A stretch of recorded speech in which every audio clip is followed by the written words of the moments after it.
a whole other video with probably my favorite camera right now, the Fuji X100V camera.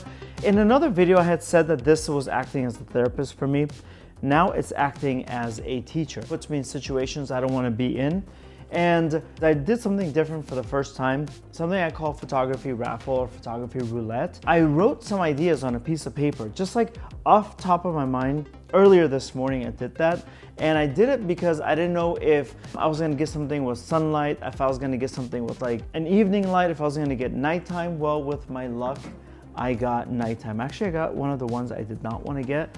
Light streaks with a slow shutter, that shutter drag. And I'm gonna honor it. I'm gonna honor my own game and just go along and try to become a better photographer with it. Spoiler alert, most of my photos, genuinely most of my photos just sucked. I did such a bad job tonight, and you guys are gonna see some of them.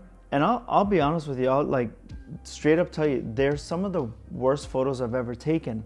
But some really great stuff came out of it, and I learned 3 things tonight from this. So when I say it's teaching me how to be a better photographer, it's teaching me how to be that kind of photographer, like the point and shoot camera photographer, which is equally a photographer as much as somebody with a big massive lens, the pro studio lights photographer, and 20 people on your set type of photographer. This photographer is the oh, you can't zoom, walk up to the subject that you want to take a photograph of photographer. This one is for the point and shoot, nothing special about it, carry it with you type of photographer. And that's what I'm learning to be good at again, because when I first picked up this camera, I was like, how do you use it?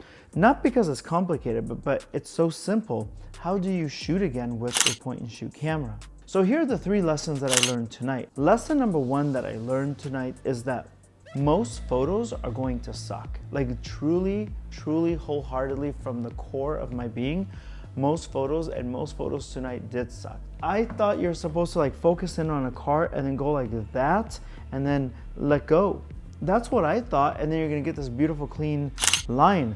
No, the lines look like this jaggedy, almost like the heart monitor. I was trying to make that look cool, but it just really wasn't very much. I was trying to do this thing like Jonas Åkerlund is one of my favorite music video directors ever, and there was a song by a band so long ago called Prodigy, Smack My B Word Up. I just like that nighttime city urban area vibe.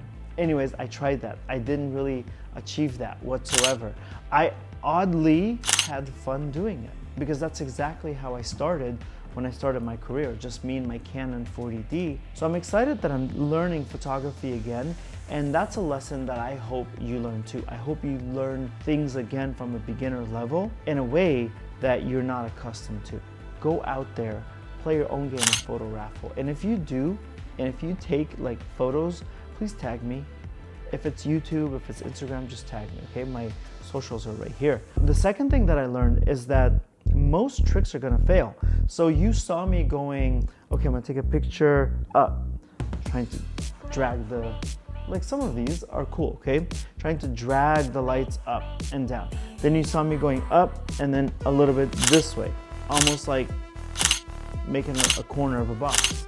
I was trying different things and I thought, okay, maybe I'll follow it and then I'll come back. Not knowing, okay, there's variables, there's people walking, there's so many different lights I'm not paying attention to. Most of what I tried failed, but in the process, you see me at some point, I'm like, wait a minute.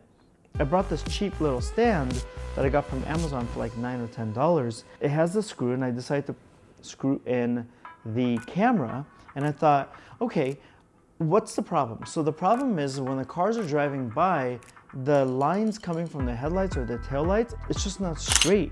And I want this beautiful ray of light. And so I was like, okay, so this teaches you how to go backwards and start breaking the puzzle down and reverse engineering. And I was like, okay, well, how do I stop that? Get it off of my body and put it on something. So I put it on this little stand that you see me carrying. And then I was like, but I still want movement. The stand doesn't have like a fluid head, so you can't do nothing. And if I wanted to point up or down, I had to tilt the stand. Well, in there, I accidentally discovered, wait a minute, that can be really cool because I'm going to get the first part of the shutter down. It's not gonna move because it's on the stand. And then when I tilt the stand this way or this way, because it's on 3 legs, so I get to go 3 different directions, it's a controlled movement because of the legs of the ground, so it moves in a straighter line. That right there instantly changed my photos, and I was like, okay, so that's what I'm doing. Photo raffles like this is something I'm gonna do more of. If you like this video, I wanna show you another video right here. This one talks about my experience with this and how it acted as a therapist. And I think you can really relate to it. If you have any questions or comments, want to make fun of my photos, this video, you can put it in the comments.